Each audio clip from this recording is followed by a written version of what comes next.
should really pay tribute to Shmuel, because not only because I think he is one of the most profound original thinkers on Jewish affairs in Europe nowadays, and for a long time, but also because he was really at the forefront of the battle against anti-Semitism in Europe. You have to realize that the French were the first to have a revolution, and they were also the first ones to where anti-Semitism, the new, in quotation mark, anti-Semitism exploded after the First Intifada. In fact, so much that I think the other... Don't forget Zionism, who was born in France. Thanks to French anti-Semitism. I think that the other French, the thinker, who will never come to Israel for reasons that he doesn't want to fly on a plane, to whom tribute should be paid, is Andrei Taguieff. He could really write a book on the new anti-Semitism, and all the footnotes were French quotes. Because, and the book was, I would say, was a full book. It covered all the aspects, because the French in the first years really managed to develop all types of the new anti-Semitism, and you didn't have to go anywhere else. Today, I would say, it has spread further. I think what Shmuel did with the L'Observatoire du Monde Juif were really, and I occasionally still look in it, were really the first serious analysis of the new anti-Semitism which broke out after the Intifada. You found there the roots of what it is today, and it has of course tremendously multiplied. So unfortunately, that what we thought at the time was the first post-war explosion of anti-Semitism, and the three previous ones, as we have heard from Simcha Epstein, they all went away.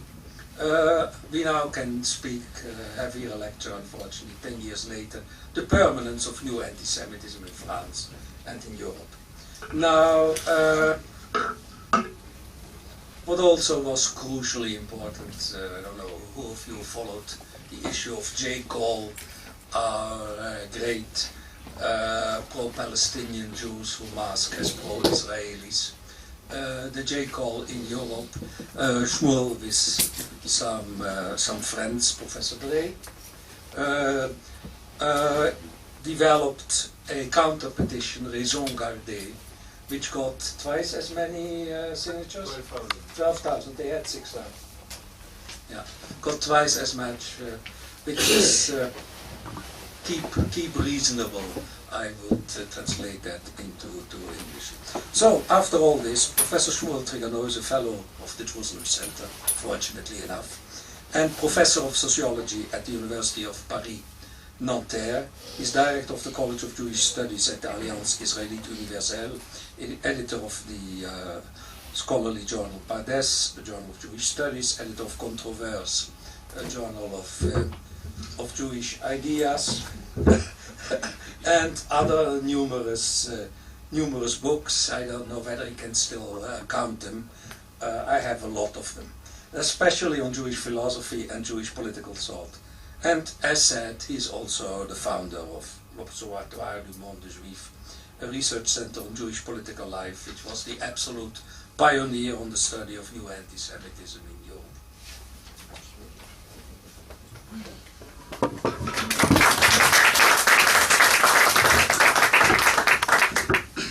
Thank you, Manfred, for inviting me, and thank you for all your work also on anti-Semitism and Europe. From the end of the year 2000, a lot of observers noticed the appearance of a new form of anti-Semitism, which seemed to spring up as a consequence of a Second Intifada. In fact, if its appearance became then evident, it began to develop during the 90s. I wrote a book in those years, The Democratic Ideal and the Shoah, The Unthought in Political Modernity, which was translated into English and Hebrew last year, which began by an analysis of an entire literature which was heralding this anti-Semitism. On the other hand, this literature developed in the background of the First Intifada, 1987-1993, which was the first occurrence of a new Palestinian strategy using youngsters and women as a human weapon against Israel.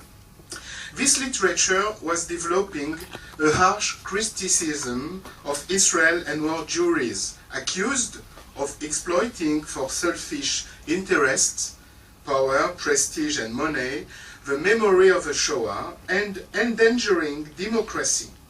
Distinguished professors were writing books and organizing conferences on this topic in French universities during the 90s. Was this anti-Semitism new? The hatred of the Jews did not change, but this was indeed a new type of anti-Semitism. I would define it as an anti-Semitism of the third type. Indeed, this hatred has gone through two stages all along history. Anti-Judaism was a theological hatred targeting the Jews as a satanic church, enemy of the Christian church. Anti-Semitism was a racist hatred targeting the Jews as a secret people beyond their legal individual condition as citizens and nationals of European nation states. Anti-Zionism is a political hatred targeting the Jews as a nation state. We may notice that the Jewish element is always the counter element of a dominant system of values. The first stage was an empire's age. The second age was a nation-state's age. The third age, ours, is already the global village age. We can approach this new configuration according to two perspectives, a strategical perspective and ideological perspective. The strategical perspective is characterized by 5 aspects. First, the collapse of the Soviet Union and the drift of Marxism made former Marxist intellectuals to come to democracy they were denouncing before, and led them to new interpretations of its values, a post-Marxist interpretation. Human rights were valued against citizens' rights, humanity against political nation-states, liberal democracy gave way to a radical democracy, I mean a participative democracy and no more a representative democracy. Second aspect, a new millenarianism developed with the millennium based on the globalization of the world, the end of frontiers and even of territories. This utopia is profoundly opposed to the existence of a nation-state. The third aspect, the unification of Europe, the disappearance of its inner frontiers, its vague external frontiers. If Turkey will be included into the European Union, Iraq will be Europe's eastern frontier. All these elements jeopardized the European nation-states and the national identities. A unified Europe is the main political basis and the main proof to illustrate globalization. There is no idea of globalization without the idea of a unified Europe.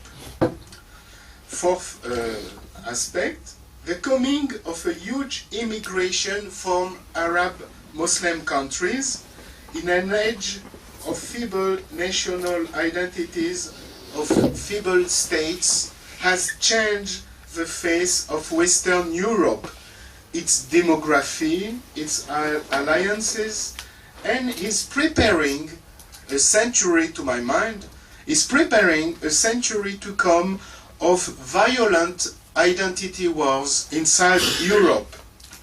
Today, we can see that the Arab street goes through the Western European cities in real time through the Arab satellite networks.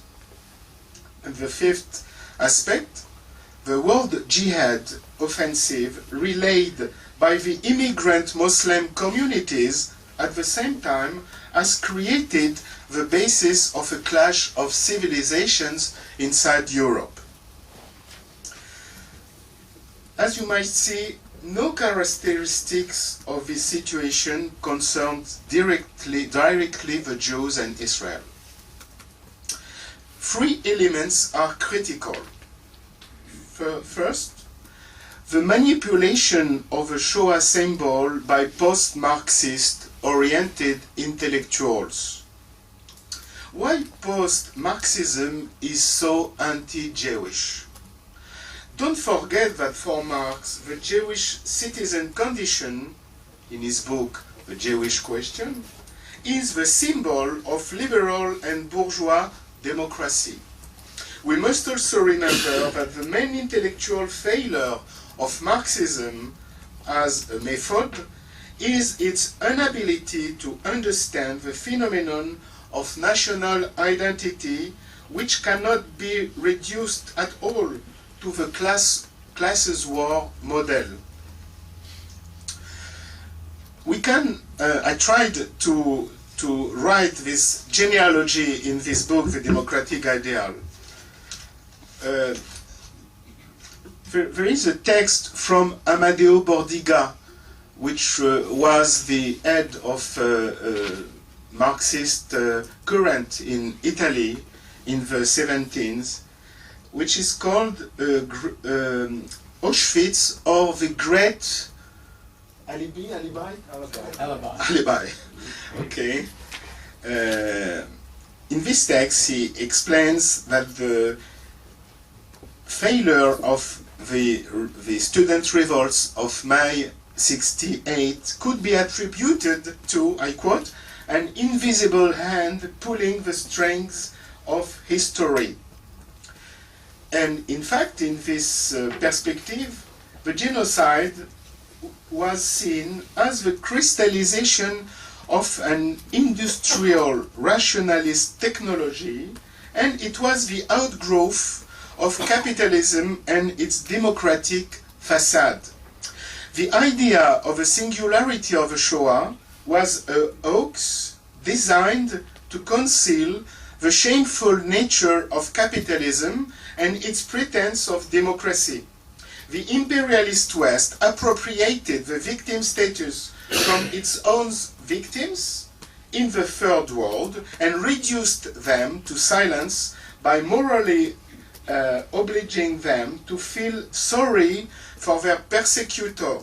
In this way, the Jews were identified with the manipulation of this international lie, Auschwitz. The Jews were the great architects of bourgeois colonial dominations.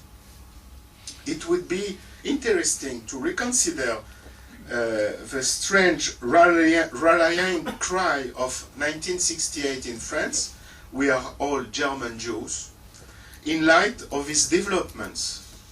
So this anti-Semitic development in this Marxist and post-Marxist current is something which began in the 70s and not in the 2000 years.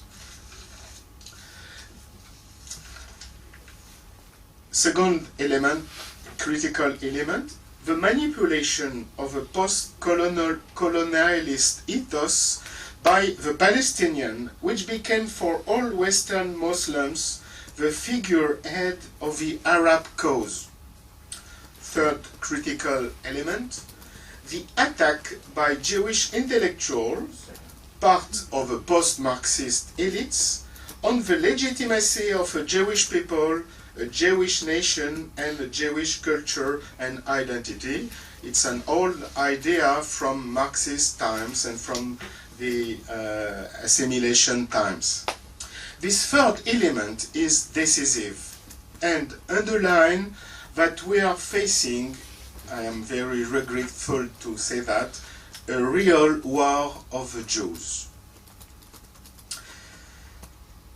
Part of the Israeli and diasporic elites allied with non-Jewish currents hostile to Zionism and to the Jewish people. It's not an easy idea to tell, but you cannot understand at all the new anti-Semitism with the part the Jews are playing in it. Without it's in fact the rationale of camps, the peace camp and so on, which is, as Joel Fishman demonstrated, a Stalinist notion which came from Stalinism. This perspective is problematic as proved to be destructive. Without the help of these Jewish elites, the situation we are facing would have been totally impossible. And this is the main and central element, to my mind, of a new anti-Semitism. And it's not something new. Such a situation occurred a lot of time in history. I think that the inventor of anti-Semitism is the Apostle Paul. He invented this concurrency between a new Israel and an old Israel, and it's the same model, and I will demonstrate that now, that is at work today. It's terrible to say that anti-Semitism is partly also an invention of the Jews. It's a very problematic idea, but you cannot understand anything if you don't accept this given of a situation. So we see the strategical perspective, and now the ideological framework of a new anti-Semitism. Three reasonings are at work. First, the dualization of the Jews.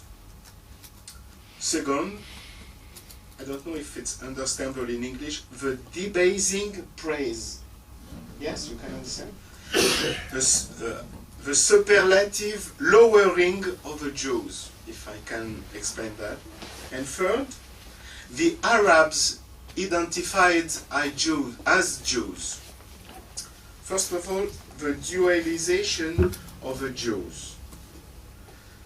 In this ideology, the Jewish figure is split up into the respected victim of the Shoah and the accused Zionism as betraying the memory of the Shoah. So there is a dualization of a Jewish figure, respected victim, and the new Nazi one, I can say.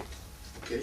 But there is always a praise for the victim of the Shoah. It's in the name of victimhood of the Shoah that other Jews are accused to be Nazi.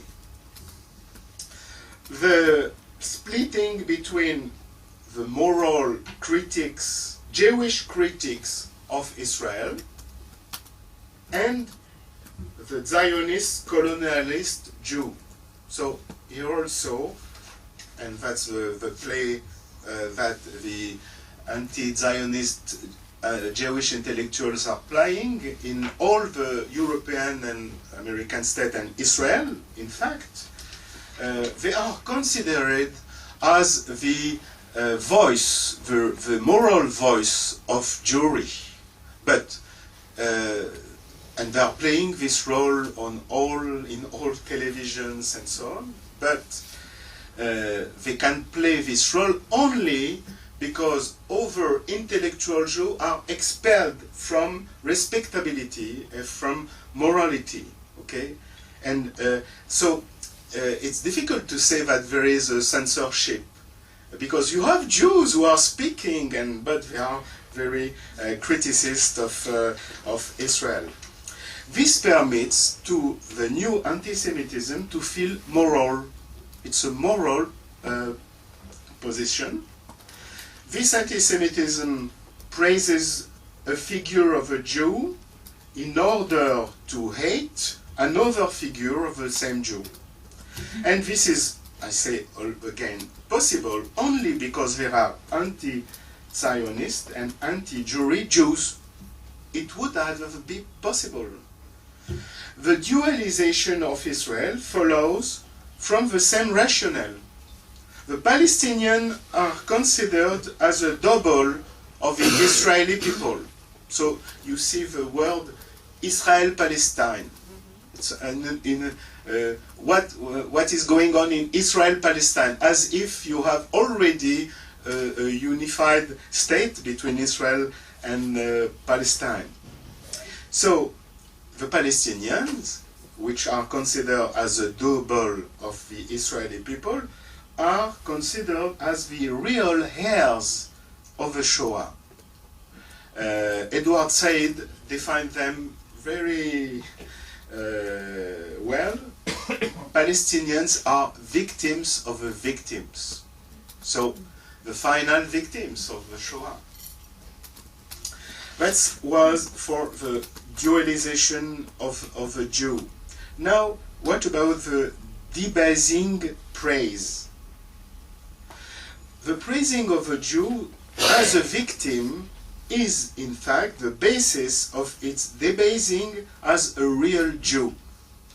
It's in the name of the victims of the Shoah that Jews, real Jews, are condemned. Second, the praising of a Palestinian is the basis of the debasing of Israel. Third, the praising of anti-Zionist Jews is the basis of the debasing of the common Jew, all the Jewries and the state of Israel par excellence. The third aspect, the Arabs as Jews. This process of dualization carries with it a sparkling effect.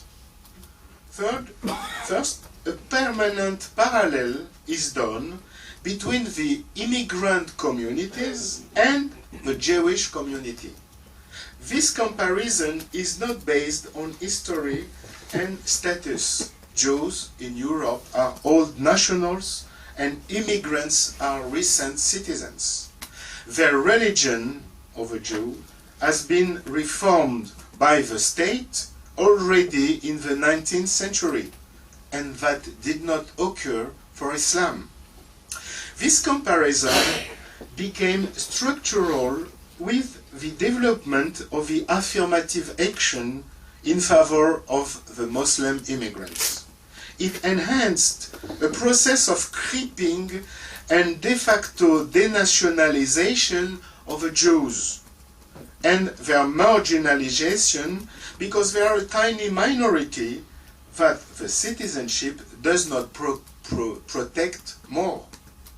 In this perspective, the Muslim hostility towards their Jewish co-citizens is explained as a consequence of a Middle Eastern conflict, so that this conflict became an intimate French and European problem, a sort of new religiosity, something, a mystical cause.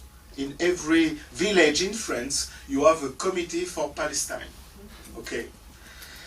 The Jews became the substitute for Muslims when Europeans dare criticize Islam. It is less dangerous indeed. Jews are accused of tribalism when Islam is celebrated as a peace religion, and you know this politically correct phenomenon. the Jews became a symbolic matter of negotiation between European and Arabs. To find favor in European Muslims' inside and outside, in the Arab world. Palestine became the identity symbol of this mentality in the name of a memory of Jewish victimhood, that is to say, of the highest moral standards.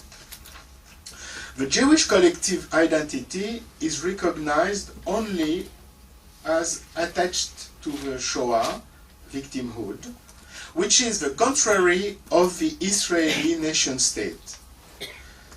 I would like to say that this evolution sanctions the strategical mistake made by the diasporic leadership in the 90s to base Jewish identity and legitimacy upon this memory, which became a trap.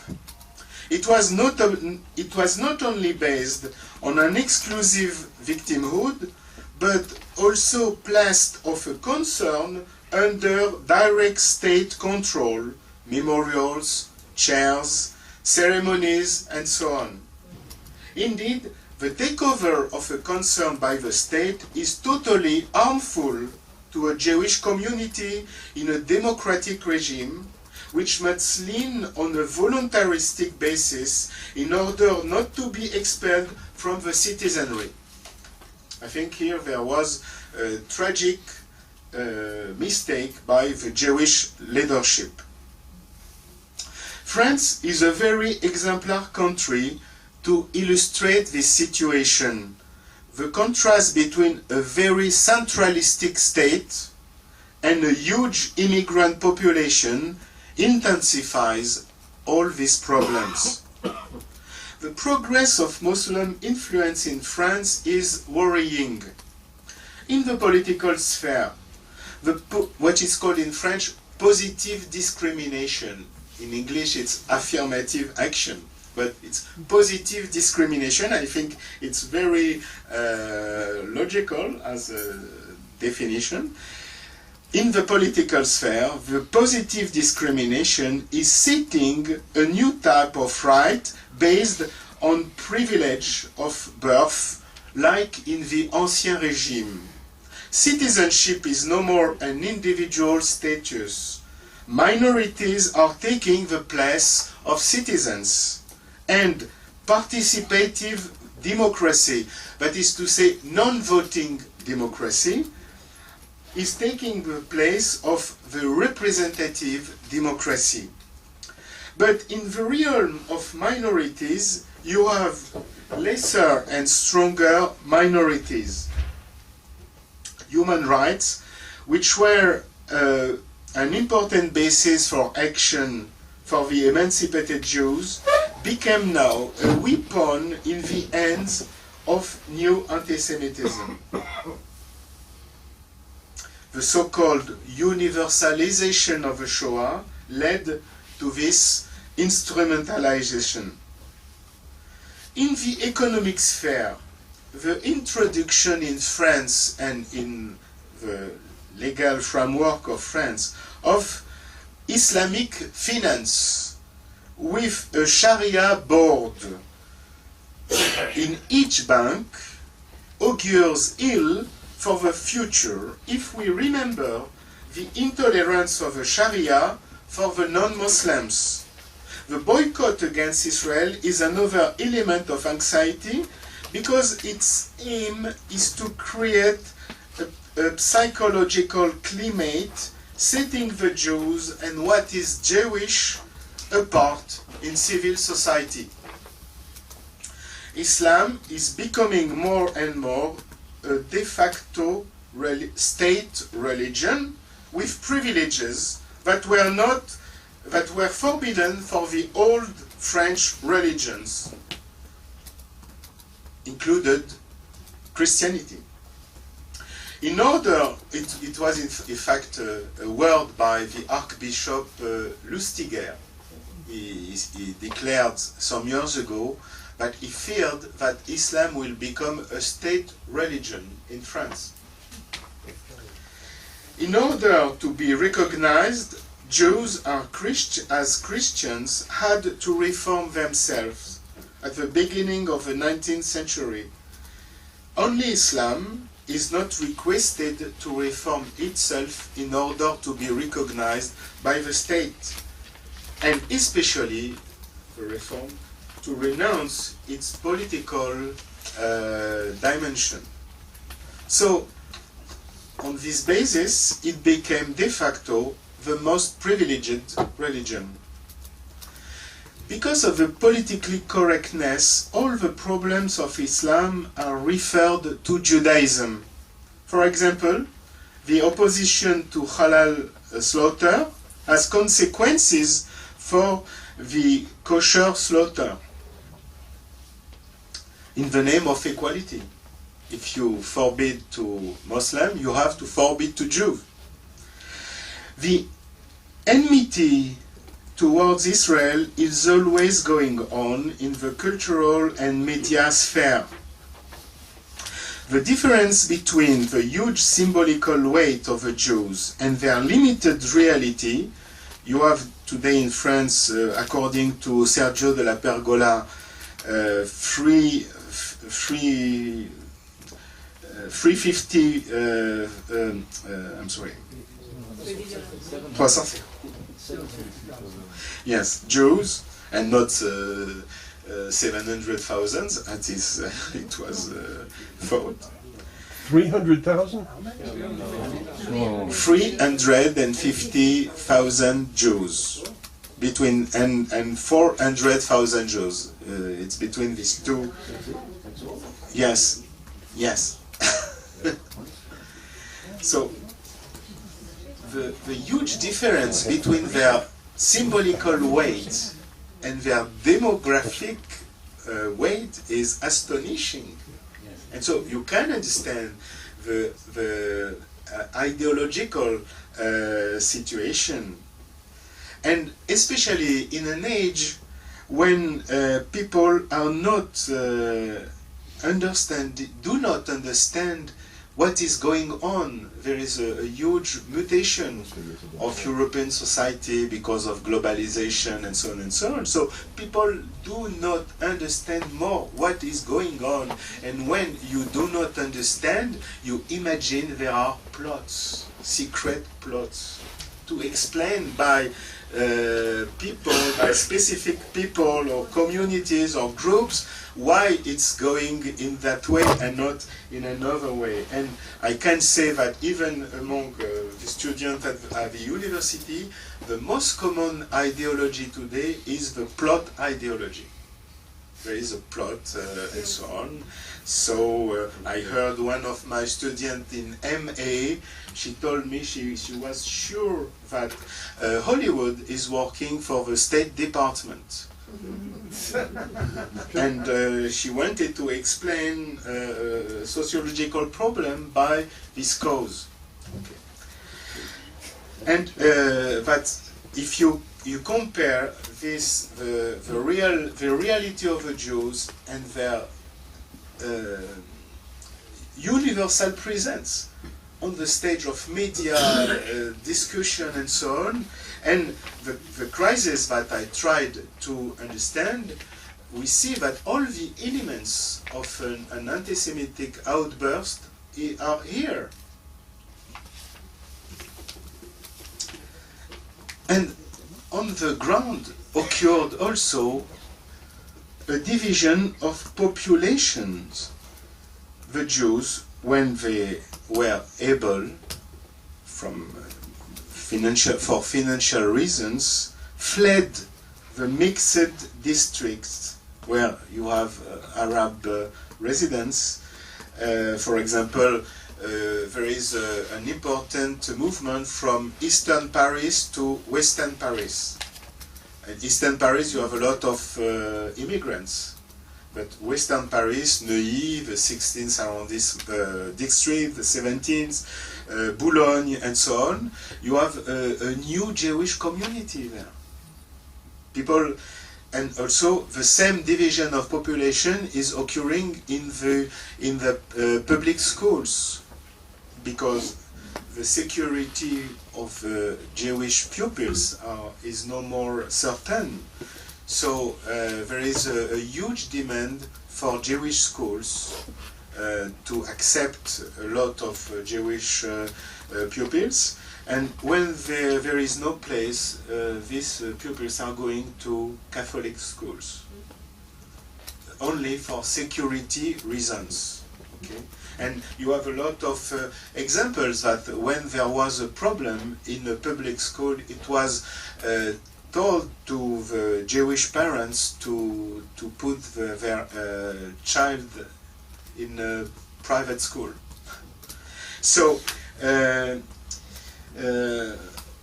this division of population can explain why there are perhaps less attacks against Jews, because they do not encounter more with Muslim immigrants. Muslim immigrants, not only Arabs, but also from Black Africa. A lot under Sub-Saharan immigrants are, generally speaking, Muslim, and they are counted among these circles, these anti-Semitic circles. So I think that we have a lot of examples that show to us that there is this situation is permanent. I don't know what will be the future, but there is a new model which is constituting, but I don't know what will be its future. And this mutation occurs because we entered a new historical era. But the main difference with the precedent era is the existence of a Jewish political sovereignty. The main problem for me, to my mind, is not to be recognized by the non-Jews, to struggle against delegitimization. It's too late. Israel, the state of Israel, and the Jewish institution missed in an opportunity in the last 10 years. We are facing indeed an ideology, a creed. You cannot jeopardize this creed by a rational argument, an historical. It's important to do it for the Jews, first of all. But you cannot expect a success in changing minds, ideological minds. Okay? It's like a storm, a human storm, which approach. You have to find ways to not to be distracted by the storms, but you can go out with an umbrella to struggle against the storm. Okay, so this is the problem. I was much more optimistic in the beginning of 2000 years, but today I think I am more realistic. All the intellectual and the research work, it's a very important one, because we have not to let without answer any attack against Jew, and especially when this attack is supposed to be moral, a moral attack and moral criticism. So it's absolutely important. But the efficiency is very limited on this realm. And it is limited, I'm sorry to tell that also, because the state of Israel is absent, totally absent on this stage. It's not only, don't speak only on Hasbara. Hasbara is not a good word. State of Israel doesn't defend himself on this stage. It's an intellectual stage. It's not a military stage, but the intellectual stage is the first moment of a future war. Okay? So from the beginning of the 2000 years, there is a total absence, at least in Europe, but I heard also that in the States of America there is such an absence. So that's why I created L'Observatoire du Monde Juif, but it was not my role. Okay, I have a definition for this role. I became a private entrepreneur of public interest, but it's not my function. And so you have a lot of people on the ground who attempted to do something, to inform, and so on, but with no support. No support from Israel and from the instituted Jewish communities. You have also to understand that it's a problem for Jewish institutions to accept that there is anti-Semitism. That disturbs their routine, their administrative and bureaucratic routine. And that does not find, it's not good for the local government also. And they attempt to hide it. Okay? So it's a global enmity. You have to struggle against outside, but also inside. And it's very heavy to carry this charge. So, but I think it's a situation that we can encounter all along history in case of anti-Semitic outbursts. I think but we discover each of us reality in our generation with.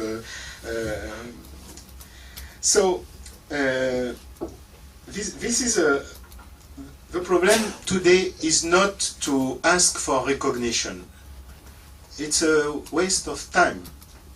If you feel sovereign and legitimate, you don't need the recognitions by others. You don't need at all. You have only to act as a sovereign power. And I think to take in charge this condition, and in the full sense of this word, of the word's sovereignty.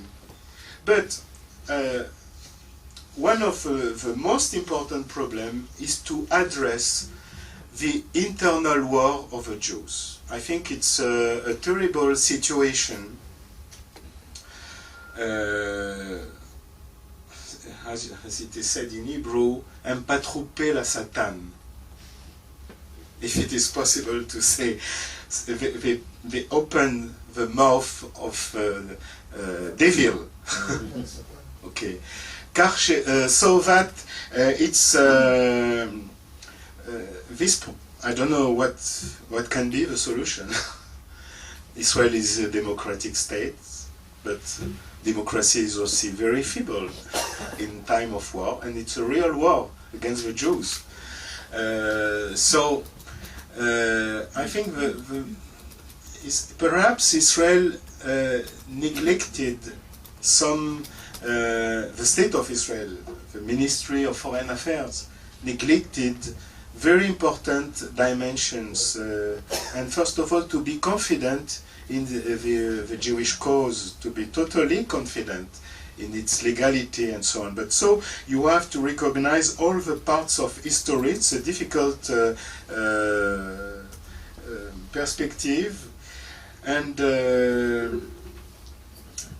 that's my conclusion after 10 years of permanent struggle in France.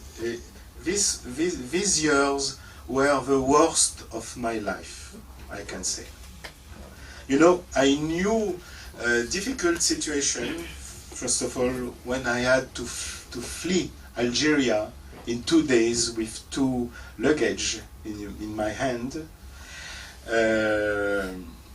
But at the beginning of the 2000 years, I had the same feeling that the power abandoned us.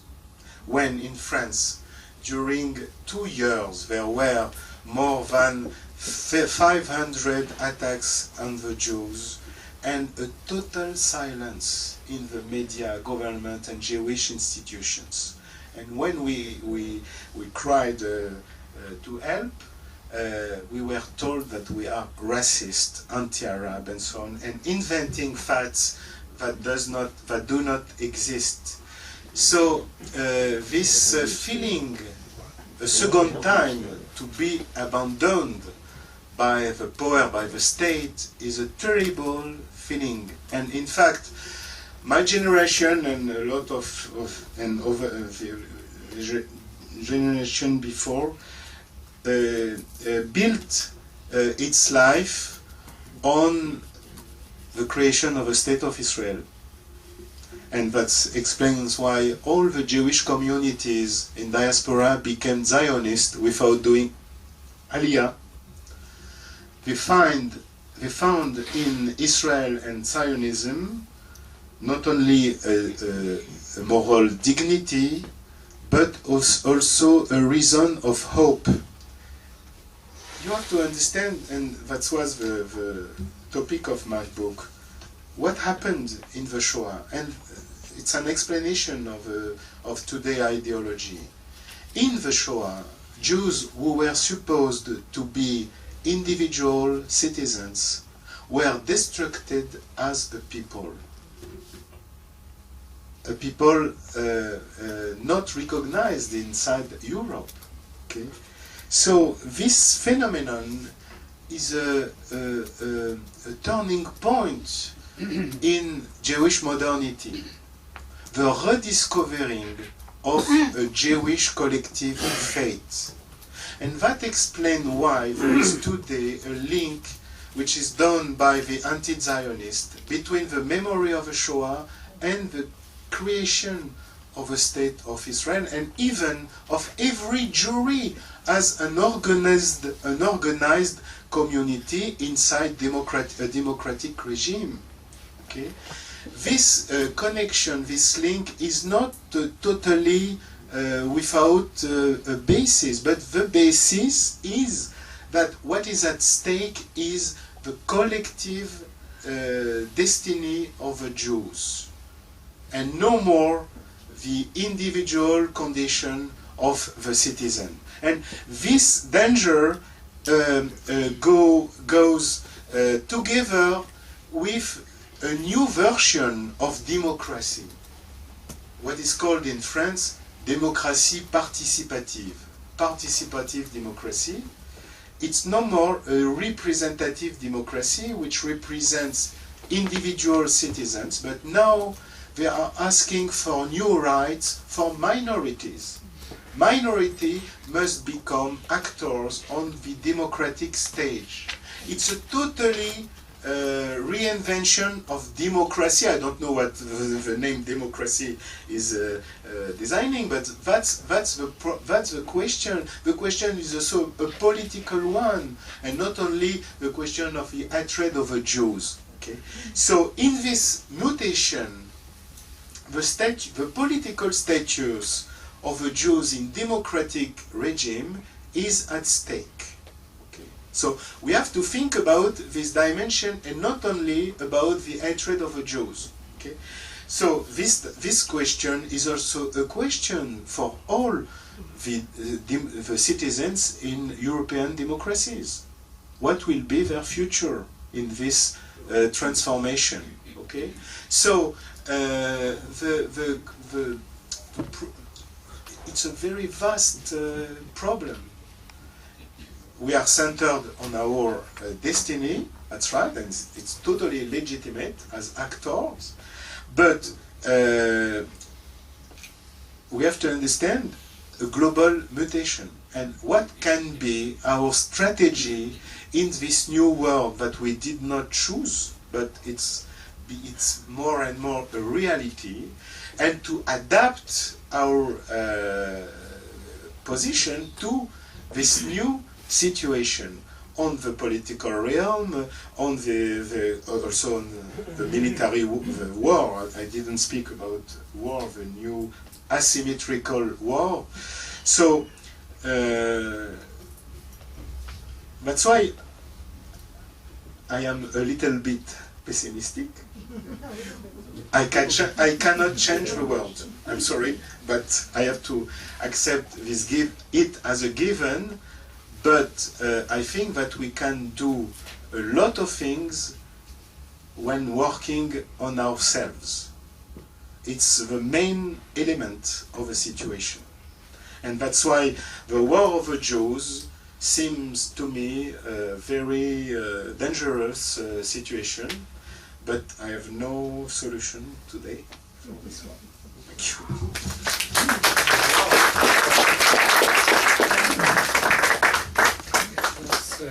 Well, first one was Malcolm Lowe, and then Jean-Michel Trigano, then we have Easy Liebler, sorry, I cannot do that fast, Jonathan Porat,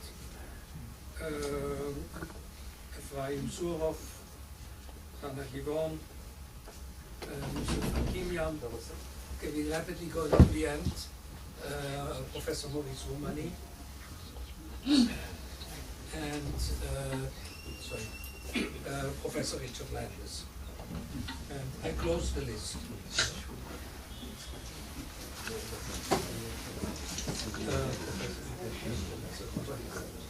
Okay, now I just want to make one remark. The Tribune de Lyon 2 weeks ago publishes that in the town of Vaux-en-Velin, which is a 40,000 people suburb of Lyon, there were 187 Jewish families in the 1980s. There are now left 17 families who are regularly insulted and pelted with stone, Jewish families. And I think you have been too kind that the Jews, whenever they can, they move from the eastern suburbs to the western suburbs. In fact, what is happening here is a new type of religious ethno-cleansing. Yes. And that is something... It's the same situation in the suburbs of Paris. Yeah, and that is something totally different than saying, I'm making more money, I try to get a better flat. And I think we should be very, very careful for that. But I think because we have so many questions already up front, that we better take them 3 by 3 if that is possible. So in the first round, Dr. Malcolm Lowe, Jean-Michel Trigano, and Easy Liebler. Malcolm, please. Where is the micro? You have it. Well, I'd like to leave to others the discussion of your very perspective analysis of modern affairs. I would like to say that there are 2 remarks about antiquity which should be corrected, or maybe should even be omitted.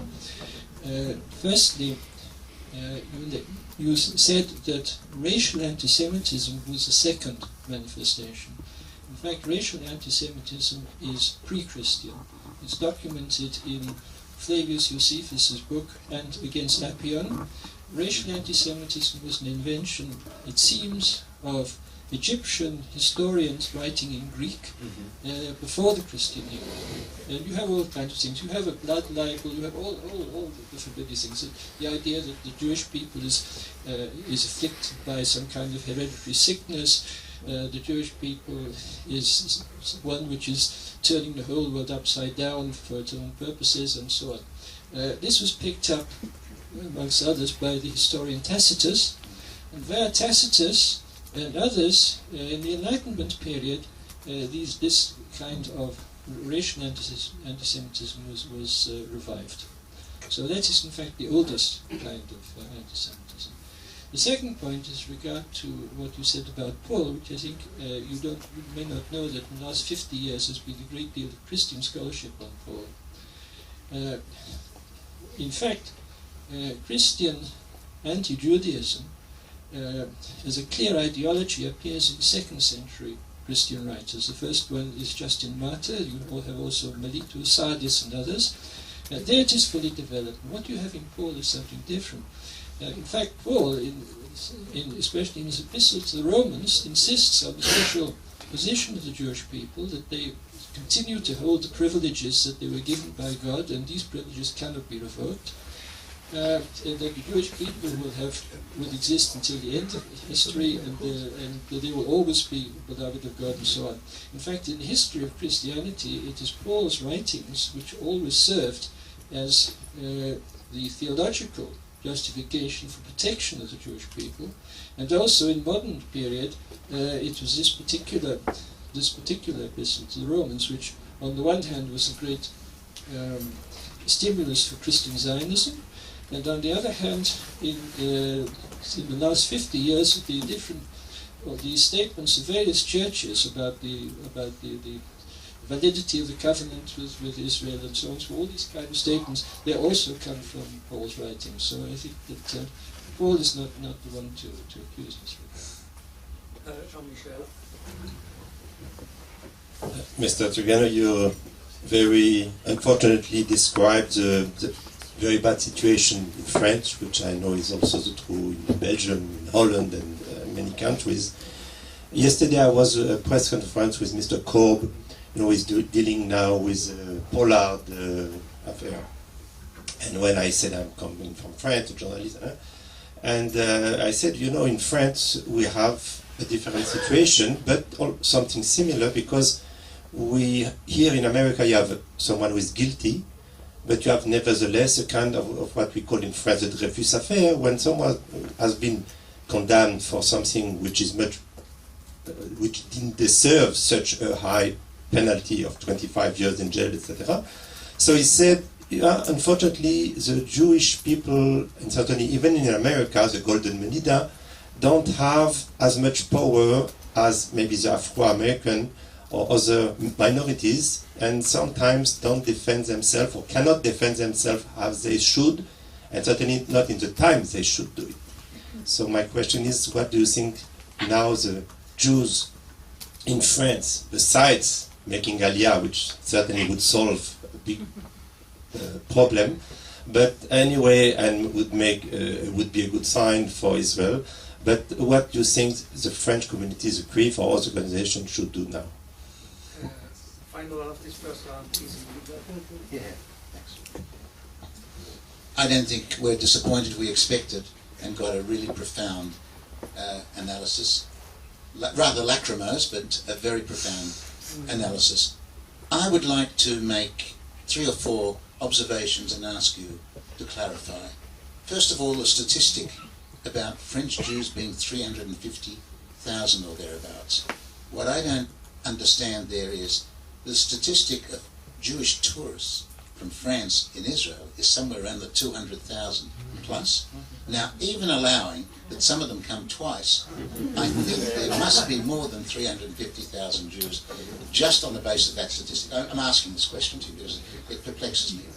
The second one, whereas I fully endorse what you're saying about the Holocaust having been over-exaggerated and inverted, in a sense, providing vehicles against us, I think to just dismiss the fact that Holocaust commemoration is a bad thing is in itself, I don't think that can be justified. There are some very positive aspects of people being reminded of what happened. It's a question of degree and a question of overexploitation. The third question I would like to raise with you is, I don't have a very high regard for Jewish leadership in Europe, particularly not in England. In a sense, the French Jewish community represents, in relative terms, amongst the best, but I understand you have some criticisms about them, and I think we'd be interested in hearing what you've got to say. The fourth observation I'd like to make is, you talk about the problem of the anti-Semitic Jew, the self-hating Jew. I use that expression, which is regarded as verboten, but I think that's really what it is, a self-hating Jew. I think that the real problem is it's not a new phenomenon at all. It's been with us all the time. The big difference is the obsession of the American Jews to keep everybody in the one tent. Now, this one tent business turns, I could use a very vulgar expression to describe what it is, when you bring into your tent people who go to foreign governments and canvass foreign governments to try to pressure a Jewish state. To say that's part of the Jewish tent, to my mind, is where the breakdown is. And the real problem is an internal problem, as you said, to try to bring some sense. And the final question I want to ask you, the most important, making this total evaluation, I think what you're really saying is is absolutely objective, realistic, we should stand and fight, but what you're really saying is there's absolutely no objective long-term basis for Jewish survival of a meaningful sort in Europe, in France, in England, and in the rest of those areas. And those that are committed and want to remain Jews come here as quickly as possible or go elsewhere. Thank you. Okay. Concerning Paul, I wrote a book on Paul. You have to understand that it's a dialectical system of thought. And Paul has to praise the Jews in order to open the way to a new Israel. He never uses that term. I'm sorry? He never uses the term New Israel. It's a term of later Christian theologians. But you can read the He book. doesn't use it. So it's not Okay, but we can New Israel. come back to New Testament. He doesn't talk. Okay, it's the term itself, Israel according to the flesh, Israel according to the spirit. It's the same idea. So it's a very, pernicious and perverted thinking to divide Israel in order to lower it when praising its symbol and attributing it to other groups of people. It's a terrible thinking, and that's not strange that today neo-Marxist philosophers as Alain Badiou, Giorgio Agamben and so on are writing books on Paul in order to find in his writing a model for the globalized age. And in fact, the idea of Paul is an imperialist one. No more Jew, no more Greek, but Roman. He also says Yes, no more. I'm sorry, man. He also says there's no distinction between men and women and between Nazis. Okay, I have a long explanation of this comparison, and I think it's a terrible dialectical system which he founded, and I see it as the first and the central model of anti-Semitism and anti-Judaism. And what the Christians are recognizing to the Jews, thank you, that in the end of the days they will become Christians and so on. I'm sorry, I don't need their recognition, and I don't need the Paul's recognitions on this situation. It's a new ideology which was put in form by Paul, and today there is an ambivalency of Christians themselves. What we discovered in the years 2000, it was very astonishing. After Vatican II, after a lot of Jewish-Christian dialogue, we saw at our side Christians very anti-Zionist, against the idea, the legitimacy of a Jewish state. And that's a problem for Christian and Muslim identities, that there is a Jewish state. It's a condemnation of their theories about the fact that they are the new Israel. You have to understand the theological basis of the hatred of the Jews. That's not. It's not only based on the political situation. Well, I think we should leave theology. Okay. Okay. What should do the Jews today? It's a difficult question. How do you say in English? Un baroud d'honneur. We're going to fight. The last fight for honor, even if it's possible to say. It's very difficult because they do not master the situation. They have no forces, but the Jews have one power, to use their symbolical importance, but they don't know how to use it. Okay, it's supposed that you would be able to manipulate this symbolical image, to use this image in order for their interest. You know, it's difficult because we can see a huge discrepancy between the image of the Jews and their real power. A huge discrepancy. Okay, that's a fact. But how do you surf on this? That's the only possibility left to the Jews, and they don't use it because they have no political sense of the reality. They think about morality, legitimacy. That's not decisive in the political realms. Okay, but as the Palestinians and the Arabs are using the ideological and symbolical weapon, we don't use them at all. And that's a terrible feebleness from this viewpoint. So, if the Jews were intelligent, politically speaking, they were using this symbolical aura, importance. But they don't, and so I I tried my own capacity, but you need also huge means in order to lead the battle on this in this arena. So the official leadership of Jewish community are not politically formed. They have no specific knowledge of political affairs. They are benevolent people, and generally, even if they receive the salary from their institution, they have no political training, and so they don't understand really what is at stake. So, for example, I think there is a terrible mistake by the Jewish leadership in the state of America and also in Europe with the so-called Jewish-Muslim dialogue. They did not understand that this dialogue is only opening the way for Muslims, for the interest, because Europeans are asking the Jews to give a certificate of good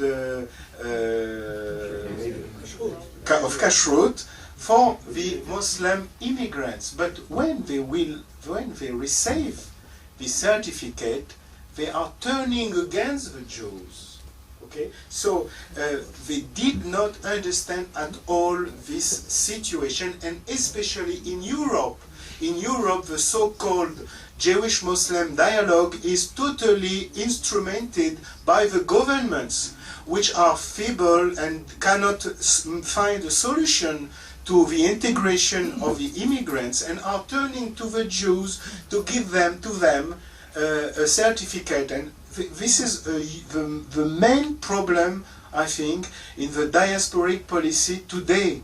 I don't say that they have to turn against the Muslims, but to stay in their corner and not participate to that. Because don't forget that the non-Jewish Europeans are seeing the Jews as opening the door to this huge immigration. I heard myself from a famous French historian when I spoke with him some years ago about the new anti-Semitism. He told me, he answered to me, why do you complain? The Jews opened the way to Muslims. And you can find also today essayists like Alain Menck, who is writing, a Jew, who is writing that the idea of a Jewish community opened the way to the idea of an immigrant community. And it's a danger for republic and democracy. So the Jews invented, in fact, the idea of a community inside a democratic regime, and this gave ideas to the Muslim in order not to integrate in the republic itself. So this is the problem. Concerning the statistics, I heard from a former president of Fonds Social Juif Unifié, that the number of 700,000 was purely invented in the 70s. It was invented, but first of all, you cannot know how many Jews you are, and you cannot know how many Muslims and immigrants you have, because it's in France forbidden. In the name of an abstract and legal citizen condition, you cannot ask people about their ethnic origin. It's forbidden. So you don't know.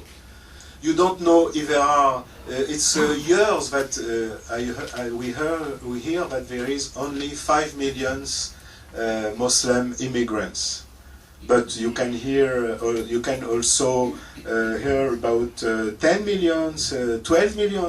You don't know, and it's an element also of anguishing and invention of all sorts of ideas. So the same problem for the Jews, but some weeks ago, the Professor de la Pergola, we were in a conference, and he told me that according to his last research, there are in France today between 350,000 Jews and 400,000 Jews. But you have a lot of Jews who are coming for tourism in Israel. Not 3 times a year. Yes, because I can speak about my own experience.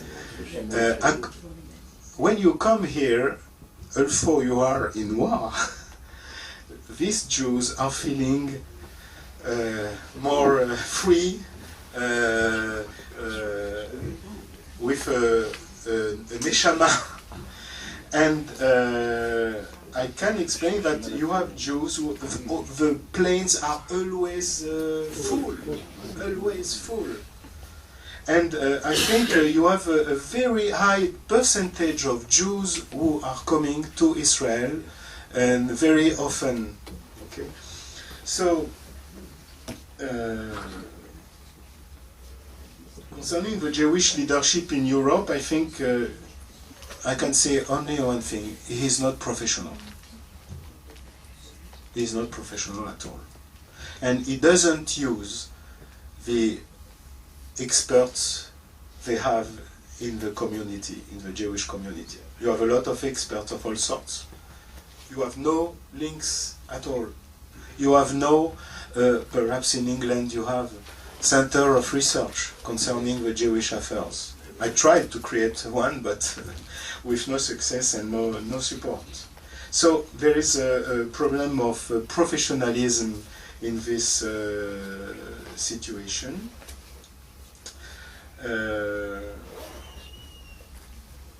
Concerning Jewish self-hating, okay, that's the notion of self-hate is not appropriated because it's a psychological notion, and here we are speaking about political questions. When you are under a psychological effect, you are not responsible. But these people, these Jewish elites, are responsible of a situation. And you cannot credit them with irresponsibility, but I know also they are pitiful, because they are also a sign of external pressure on the Jews. And they are trying, what do you say, jeter du lest. To relieve themselves of Wait. Yes, to relieve themselves of the weight. Jettisoning.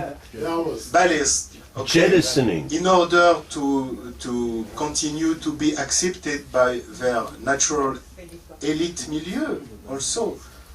So it's yes, it's terrible and it's pitiful, but there is also political responsibility, and they have to assume it.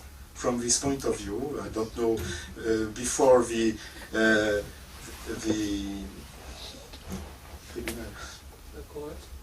court of history, I don't know, but it's a problem. It's a huge problem. And your last question, I arrived to the conclusion that there is no objective long-term survival for Jews in Western Europe.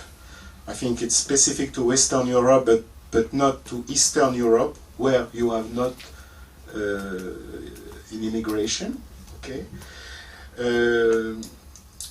you would have always Jews, but no more necessarily communities, organized communities, and a significant Jewish life, because we are in a period where we have a choice, a possible choice, Israel and the diasporic situation. So, in principle, it was always problematic for a Jew to stay in diaspora if he wants to be a Jew according to the significance of this term, when you have a state of Israel, okay?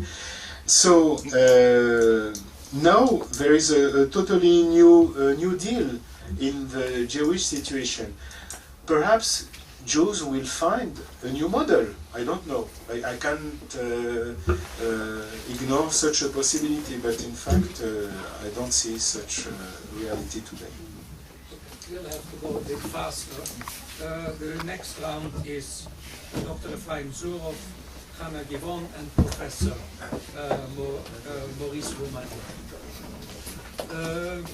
First one is Ephraim. Okay, thank you for the lecture and for the analysis. I have two quick questions. How many Jews have left France since in the last decade? And I have to say, the impression that we get here in Israel from reading the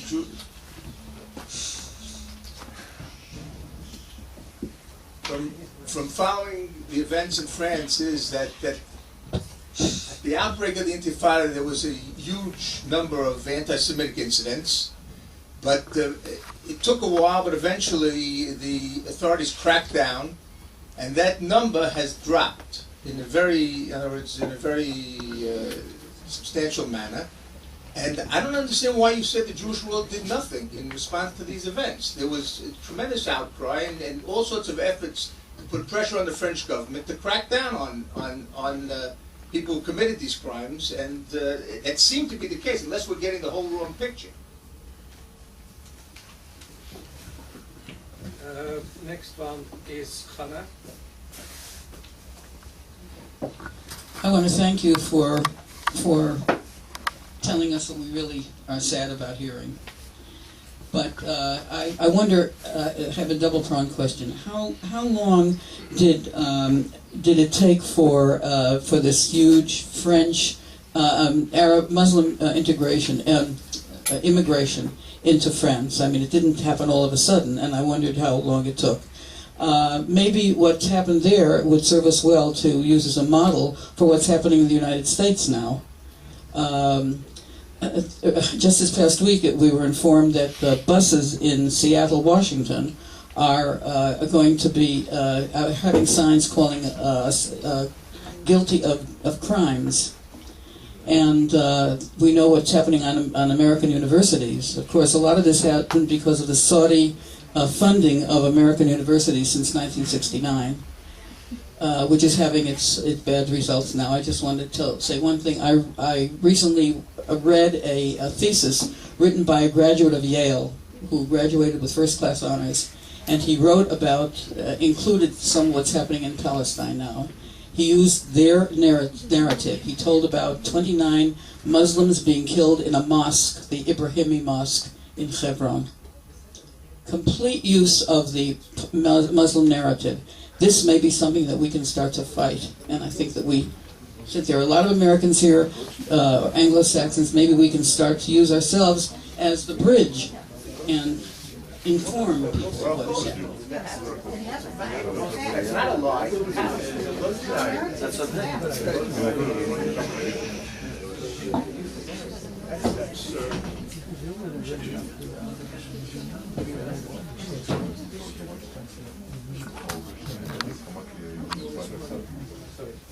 is coming. Michael is coming. I don't know if I should be happy with your first part of history, philosophy, and analysis, or I should be happier with the second part, but that I leave to myself when I'm alone. About demography in the French Jewish community, I know that many of the Jewish community have come from North Africa and the Middle East, Jews that have come from Africa and the Middle East. How do they react? How is the relationship over the years, for the last 30 years, with the Muslim community and the Christian community there? To what extent were they affected? Then, on the other two issues that I wanted to talk about, or to ask you, is about clash of civilization. The clash of civilization was supposed to be between Christians, among others, Christians and Muslims. How come the Jews now are in the middle as well? Not that the Jews have never been in the middle of everything, but even to this clash of civilization, they should put themselves in. Number three, and last one. To what extent the Jewish community there, like in the United States, like philanthropists in the United States, that they have sponsored visiting professorships from Israel, from other parts of the world, to go to campuses and to teach the, quote, Zionist Jewish narrative vis-a-vis the other narrative. I am a product of that. I just have come back from 3 years in the States, at Oklahoma and at American University in Washington.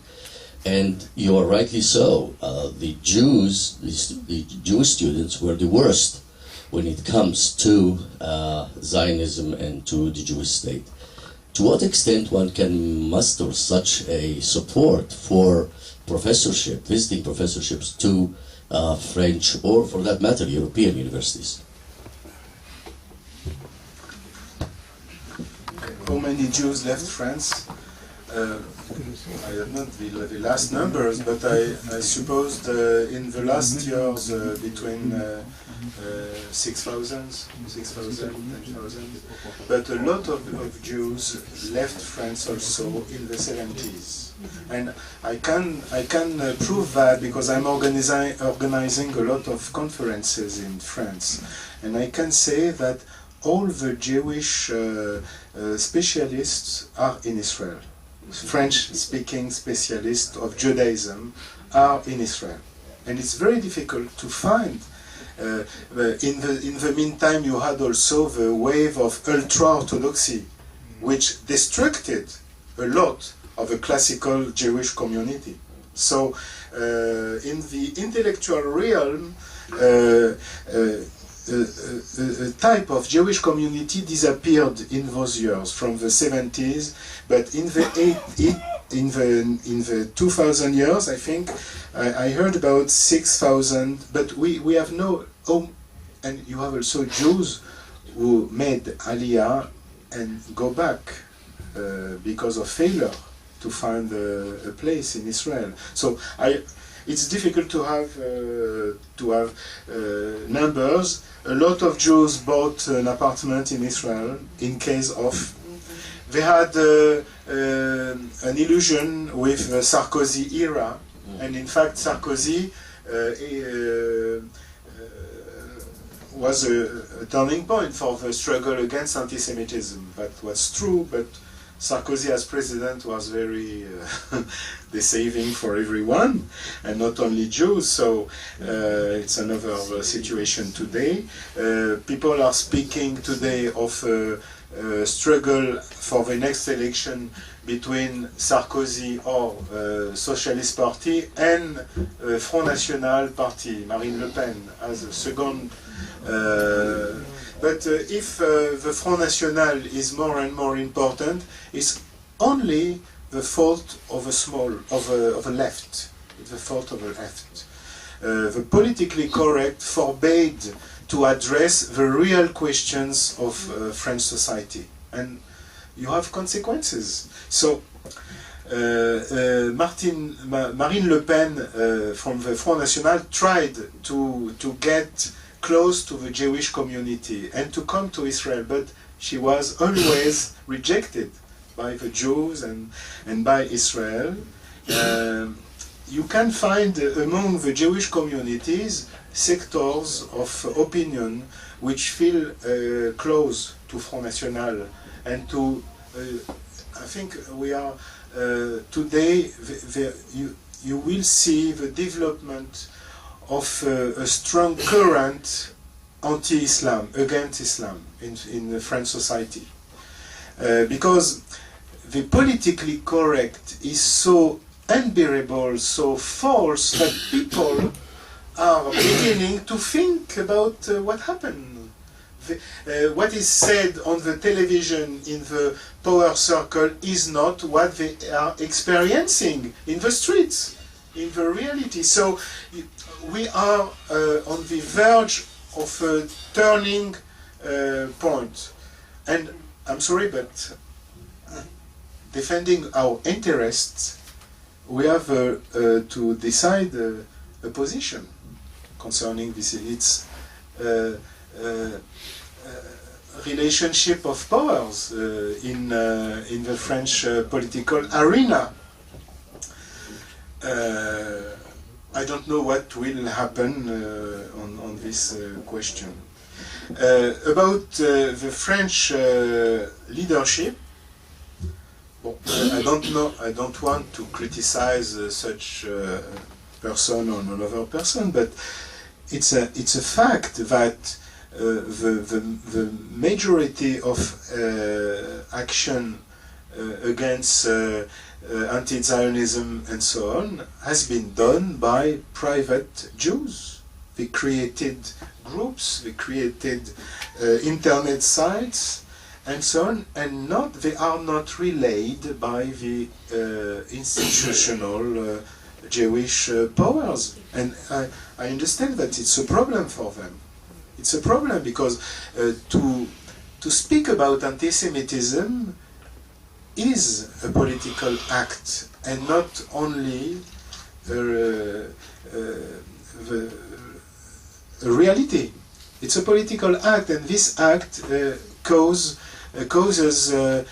has consequences for the political, for the state, for the government. So only independent people can work with these questions. So you know you have also, how do you say, collateral damage. In such a situation of pressure, the Jewish representative, the Jewish institutions may become the representatives of the government more than the representatives of the Jewish community. Because they are in a permanent relationship with the governmental institution. So they have to be diplomats and to... Okay, so you can find in the French Jewish community the feeling that the institution do not represent really what the Jews think. But and that explains why you have a lot of private actions in the civil society. But these private actions cannot be assumed by the official institutional powers. Okay, I can understand that from a diplomatic viewpoint, but from the efficiency viewpoint, it's not very positive. So I have a lot of examples to give. For example, at the beginning, the decision to qualify the murder of Ilan Halimi as an anti-Semitic act. We had in France during 2 weeks or 3 discussions in the French newspapers and so on. Is it an anti-Semitic act? It was something totally unrealistic and for psychoanalysis, I think. It's very strange. And how to qualify, legally speaking, an anti-Semitic act? You have to remember that the Jews as such does not exist in the citizenry. He is a citizen like the other citizens, but not specifically as a Jew.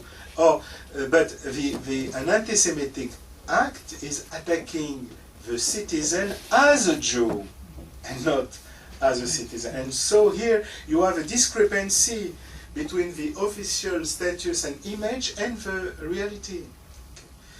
So, how long did it take for this immigration? I think the immigration became a problem in the 80s, after the second legislature. When Mitterrand became, for the second time, a president. Okay. I think that he changed then his strategy, and he opted, I wrote in the Jerusalem Center in the newsletter some years ago, papers, to demonstrate how the new strategy of the second Mitterrand to use the idea of the anti-fascist strategy, coalition, okay, in fact, instrumentalized for the first time the immigrant problem, the immigrant question, and created ex nihilo the monster Le Pen, which was totally not important in French society, for political and partisan interests. And there is a complete history afterwards, and this question became the main question of French policies and French political sphere.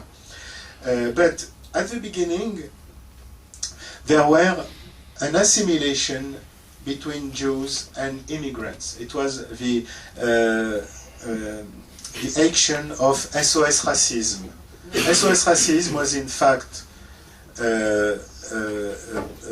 an organization inspired by Mitterrand, which in fact was founded by someone who had a charge of the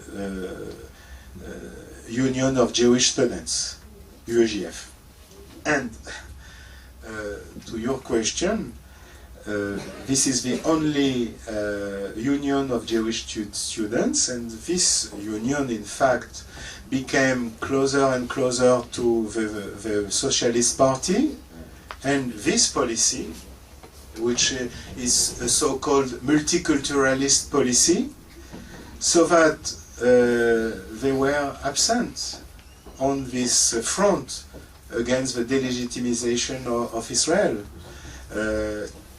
And that explains why it happens like that. A model for the USA, I think that one of our problems is to restore the legitimacy of a Jewish narrative, Jewish historical narrative. Okay? I don't have to take in charge the interest of my enemies. And my viewpoint is a legitimate viewpoint. I don't have to defend Palestinians. They are sufficient for themselves. So, the problem for the Jews, they are claiming we want peace, we want peace. But in fact, how the Arabs want peace? I'm not sure at all. So, I think that this modern, the Jewish narrative has to be restored plainly, historically speaking, and so on. And here, for example, we find the question of the Jewish refugees from Arab lands. Okay, all the modern pro-Palestinian narrative does not impress at all the Jews from Arab and Muslim lands. They too, and I too, had to flee in 2 days with one luggage. there occur an exchange of populations. 600,000 came to Israel, 300,000 to France. And this was totally forgotten by the Zionist narrative, by the Israeli narrative, by the Jewish narrative, and it's a terrible failure from the ideological viewpoint. And we can address every point in question in order to restore this narrative. And this has not been done by Israel itself. I initiated last 10 days ago in Bar Ilan a conference, what happened to Jewish history in the Israeli secondary schools. Okay, it's when you open some books, you are frightened by the narrative, the official Israeli narrative. And I think each actor in democracy is legitimate to defend its interest and its viewpoint. Okay? I have not to take in charge the viewpoints of other. This other do not take in charge my viewpoint. There is no reciprocity in this multiculturalist morals. It's this morals is not acceptable. You have no reciprocity. You cannot recognize to another part a right that this part does not recognize to you. I have not at all to recognize. And I think this idea must be defended in Israel first of all. So we are too much moral actors and religious and so on, but we have to think also in political terms. Okay? And in democracy, it's legitimate to defend your interest. Okay? According to the rules. According to the rules. Okay, there are common rules, but in multiculturalism there is no more a common rule. There are privileges. So, so in the French campuses, it's totally different from the States campuses, because you have a public university, which is officially a lay university, not a private, and so on, and you have no Jewish studies department, only outside the university. We can make. It's not so.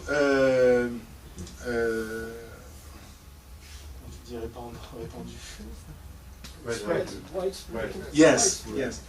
So, for example, in my university, Nanterre, Pardes, during 2-3 years, we had a lot of actions by student organization, which I can define it as Muslim leftist, Islamo-gauchist, okay, Muslim leftists.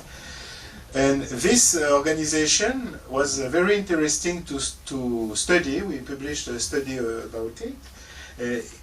They used non-Muslim as a facade for actions, and there are all sorts of actions for Palestine, against Israel, crime war, and so on and so on. Jews are fascist everywhere in Nanterre, but in the last years they disappeared. There are no more, but I never saw Jews who were doing the counter action against them. Nowhere. They tried once to do a conference, a lecture, and it was a terrible mistake from the ideological point of view, about the memory of the Shoah. It was it was forbidden, because when you have threats about the public order, the university forbids the lecture. So it never happened. But it was a terrible mistake to act on this question, this ideological question. We have one more question, but I'll ask Professor Richard Landers to be the first ones to discuss privately with Professor Trigano. I want, first of all, to thank Professor Trigano very, very much for his enlightening lecture, even if the prospects are dark. We will have Professor Leslie Wagner on the British jury, which has already been mentioned here, the contemporary challenges to British jury on Tuesday, the 11th of January, after Super Bowl. And Shmuel, thanks again, and we hope to see you in the